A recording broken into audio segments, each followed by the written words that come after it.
여기 날카로운 송곳니를 자랑하는 사자와 그를 피해 도망가는 사슴이 있습니다. 이 둘을 봤을 때 여러분은 어떤 생각이 드시나요? 혹시 도망가는 사슴을 지켜주고 싶진 않나요? 토마스 헉슬리는 생존을 위한 투쟁 프로그램에서 이렇게 말했습니다. 늑대에게 공격받는 사슴을 보면 동정심이 든다. 사슴 같은 자를 순수하고 착하게, 늑대 같은 자를 독하고 악하게 여길 것이다. 용기와 열정으로 사슴을 지키며 피가 철철 흐르는 무시무시한 늑대 소굴에서 구해내고 싶을 것이다. 우리 호모사피엔스들은 왜 이토록 정이 많은 존재가 되었을까요? 정글의 포식자보다 그에 쫓기는 사슴에게 동질감을 느끼곤 합니다. 그리고 왜 수많은 생물종 중에서 호모사피엔스들만이 유일하게 눈부신 문명의 발전을 이룰 수 있었는지 궁금한 적 없으신가요? 다정한 것이 살아남는다에서는 호모사피엔스 종이 특이하게 진화한 원인을 다정함, 즉 친화력에서 찾습니다. 다른 사람 종인 네안데르탈인은 겨우 10명 남짓한 소규모 집단을 이루는 데 반해 특유의 친화력을 발휘한 호모사피엔스들은 100명이 넘는 대규모 집단을 이룰 수 있었습니다. 집단의 규모가 커지면서 확장된 네트워킹은 기술의 고도화도 가져오게 됩니다. 그렇게 머릿수가 많고 보다 복잡한 기술을 가졌던 사피엔스들만이 지구에 살아남게 되고 네안데르탈린과 같은 다른 사람종들은 멸종하게 된 것이죠. 하지만 우리의 친화력에도 어두운 면은 분명 존재합니다. 우리가 외부 집단으로 여기는 집단에 대해서 한없이 잔인해질 수 있다는 것입니다. 우리는 아마도 이 지구상에서 가장 관용적인 동시에 가장 무자비한 종이 될 수 있는 것이지요. 이렇게 밝은 면과 어두운 면을 동시에 가지고 있는 우리 종의 친화력을 저자들은 자기 가축화 가설을 통해 설명합니다. 가축화란 인간의 쓸모를 위해 야생의 식물이나 동물을 적응시키는 과정을 말합니다. 20세기 러시아학자 벨라예프와 류드밀라는 동물의 가축화 과정을 알아보는 실험을 진행합니다. 그들은 야생 여우들 중에 친화력이 좋은 여우를 찾았습니다. 접촉을 시도하였을 때 다가오거나 겁먹지 않는 소수의 여우들을 찾은 것이죠. 이렇게 친화력이 좋은 여우들끼리 세대를 거듭할 때 어떠한 변화가 일어나는지 연구자들은 관찰하였습니다. 결과는 놀라웠습니다.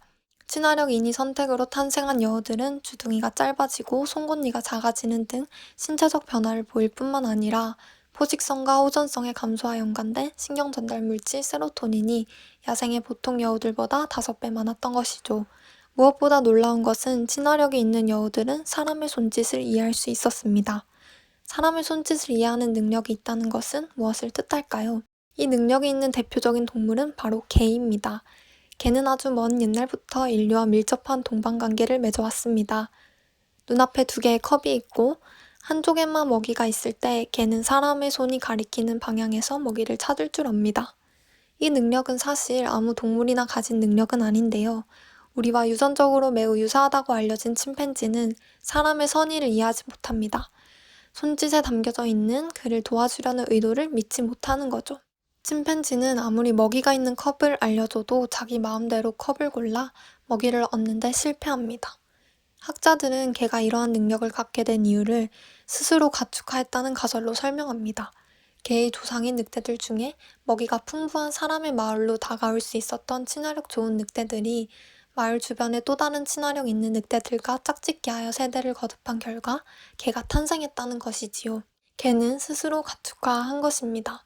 학자들은 인간도 자기 가축화에서 오는 진화상의 이점으로 인해 스스로를 가축화했다고 생각하기도 합니다.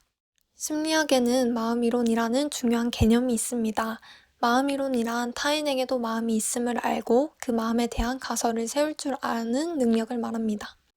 앞서 개나 친화력 인이 선택된 여우가 보였던 사람의 손짓을 이해할 수 있는 능력은 이 마음이론의 첫 번째 관문이기도 합니다. 이 마음이론이 있음으로 해서 우리는 다른 사람의 마음을 이해할 수 있는 것인데요. 한 사회심리학 연구에서 내 영상 촬영을 통해 흥미로운 사실을 발견합니다. 사람이 자신에게 위협이 된다고 여겨지는 외부 집단을 볼 때 이 마음이론 네트워크가 꺼진다는 것이죠. 인간의 무자비함이 바로 여기에서 나옵니다. 타인을 더 이상 나와 같은 마음이 있는 존재로 여기지 않고 비인간화하는 것이죠. 인간의 폭력성을 보여주는 단적인 예시로 세계대전 당시 벌어졌던 제노사이드, 대량 학살이 있습니다. 당시 사람들은 인종이 다른 집단을 차별하고 죽이는데 거리낌이 없었죠. 오늘날에는 그렇게 공공연한 인종차별이 이루어지지는 않지만 암묵적이고 교묘하게 인종적 소수 집단들의 불평등을 여전히 만들어내고 있습니다.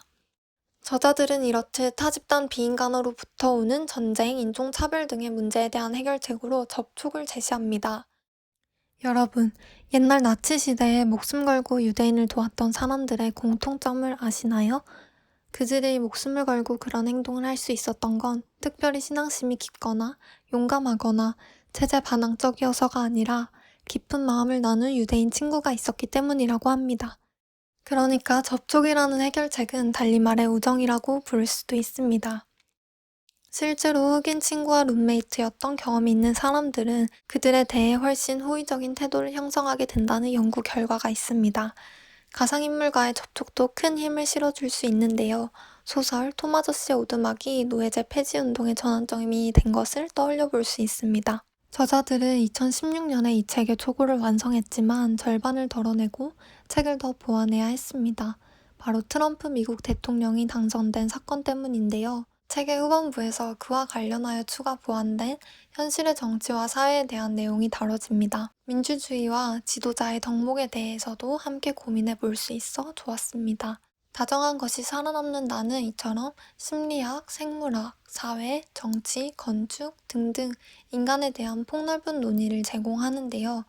경쟁 사회인 침팬지와 다르게 협력하며 살아가는 보노보 이야기, 왜 폭력 시위보다 평화 시위가 더 효과적일 수밖에 없는지 등등 제가 미처 다 언급하지 못한 재밌는 이야기들이 가득합니다. 인간에 대해 한 걸음 더 이해하고 싶으신 분, 인간이 지닌 다정함, 친화력이라는 덕목에 대해 고민해보고 싶은 분이라면 꼭 이 책을 한번 읽어보시길 권해봅니다. 그럼 이상으로 영상을 마치겠습니다. 감사합니다.